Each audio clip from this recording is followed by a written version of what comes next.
Joo, tässä on tosiaan nyt muutama päivä syöty näitä pusseja jo. Voin sanoa, että aika mielenkiintoisen makuisia on. En ole käynyt puntarilla ollenkaan, en tiedä yhtään mitä painan ja ajattelin, että käyn kertaviikkoon 1,5. Aina kun käyn sitten tuolla salilla pyörähtämässä, niin voisin punnata itteni. Pikkasen on väsyttänyt, mutta näin kuulemma sen kuuluu ollakin. Siinä menee luultavasti muutama päivä ennen kuin kroppa menee ketoosiin sitten. Muuten on ollut ihan hyvä olo. Ja niin. Ootan omalla tavalla ihan innolla sitä, että pääsee liikkumaan ja testauttaa sen oman kuntonsa, että missä mennään. Pussit maistuu mielenkiintoisille. Pakko käyttää siiviläätä, ne jää kökköjä. En tiedä osaanko valmistaa näitä oikein, mutta tää on nyt mun tapani. Ja niin, ja tänään makuna on sitten suklaa.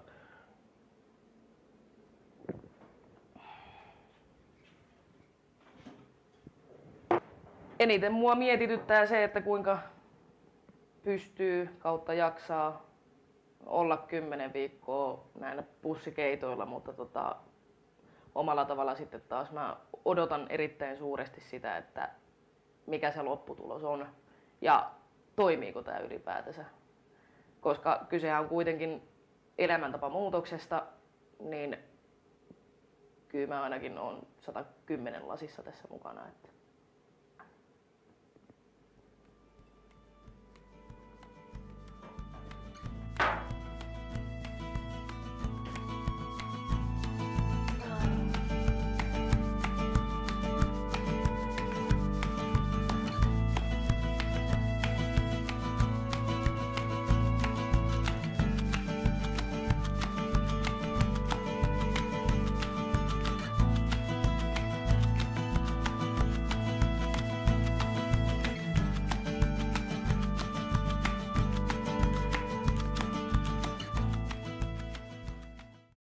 Joo, ole hyvä.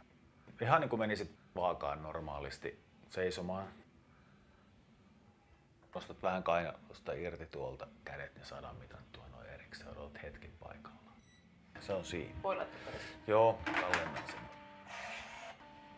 Horlapsi mittausta on oikeastaan tallentava järjestelmä, eli tähän tallennetaan sun tiedot alusta, jolloin niitä voidaan seurata täältä.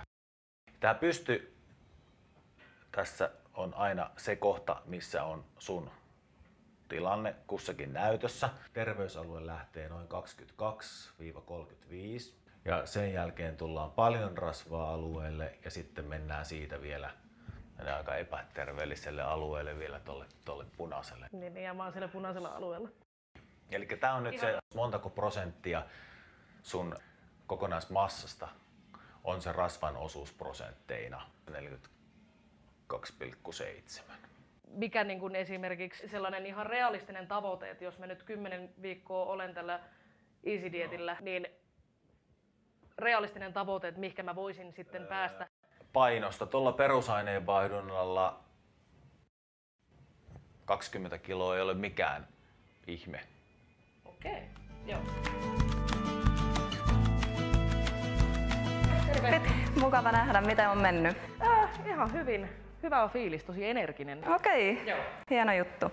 Hei, tänään meillä olisi tarkoitus lähteä harjoittelemaan vähän kahvakuulien kanssa. Kahvakuula on ihan äärettömän hyvä harjoitusmuoto. Sillä pystyy tekemään sitä lihaskuntotreeniä, mutta sitten myös sellaista kestävyystyyppistä aerobista treeniä oikein hyvin. Tänään me lähdetään käymään, kun et ole kerta ennen harjoitellut, niin ihan sellaisia perusjuttuja. Eli nyt kun innostut tästä suunnattomasti sitten, niin lähdet ostamaan kauppaan kahvakuulan ja pääset harjoittelemaan siellä kotonakin sitten näitä muutamaa liikettä, mistä on hyvä lähteä sitten liikkeelle ja pikkuhiljaa sitten kun ne hallitsee, niin sitten lähtee jatkaa ja opettelee uusia juttuja. Seuraavaan liikkeeseen lähdetään lämmittelyliike. Otetaan sarviote, eli nytten tulee ne peukut. Kuula kääntyy ylös alasi ja peukut tulee sinne eteenpäin. Ja jälleen se hartianlevyinen korkeintaan haara-asento. Tuodaan kuula ylös ja lähdetään pyörittelemään nyt sieltä pään ympäri. Mahdollisimman likellä päätä ja pyri pitää vartalon mahdollisimman paikallaan. Tämä on sellainen lämmittelyliike, mikä vaikuttaa ihan sinne keskivartaloon, yläkroppaan. Vuorotellen sieltä jalan ali. Aina kun tehdään kyykkyjä, niin ylipäätään on tärkeää katsoa, että polvet varpaat osoittaa sieltä samaan suuntaan, jolloin sitten vältetään polvivaivat. Ei tule niin. Sama se, että polvilinja ei pitäisi koskaan mennä yli sen varvaslinjan. Sulla pysyy oikein hyvin kyllä kaiken aikaa. Eli siellä on nyt sitten vatsalihakset töissä, mutta sinne tulee myös ojentajille siinä loppuvaiheessa, kun viet pään yläpuolelle, niin pääsee ojentajalihakset myös töihin. Sarvi otteeseen ja sitten sieltä lähdet pikkuhiljaa laskeen pyöreä selkä. Ja siinä vaiheessa, kun kuula lähtee pään yläpuolelle, ei saisi tänne jäädä yhtään rakoa, vaan puristat vatsalla selkää sinne lattiaa vasten. Kuulasta saa pikkasen nyt tukea siinä ylösnousussa, niin kuin huomaat, että se on vähän helpompaa. Mutta toisaalta, kun hitaasti rullaat alas, niin se tuo ihan tarpeeksi hyvin haastetta sulle tässä kahvakuulatreenissä nyt. Tätä pääsi hitaasti ylös. Pyrit tulee mahdollisimman hitaasti ja rauhassa alas, pidä ja sitten voit laskea jo yläkroppaa. Ja lähtee yhtä rauhassa taas. Jep, hienosti menee. Oikein hyvä. Hei, nyt ei muuta kuin kahvakuula ostoon kuule ja harjoittelen. Et siis vaikka tekisit ensi alkuun edes kerran viikossa sillä, että muistuisi mielessä.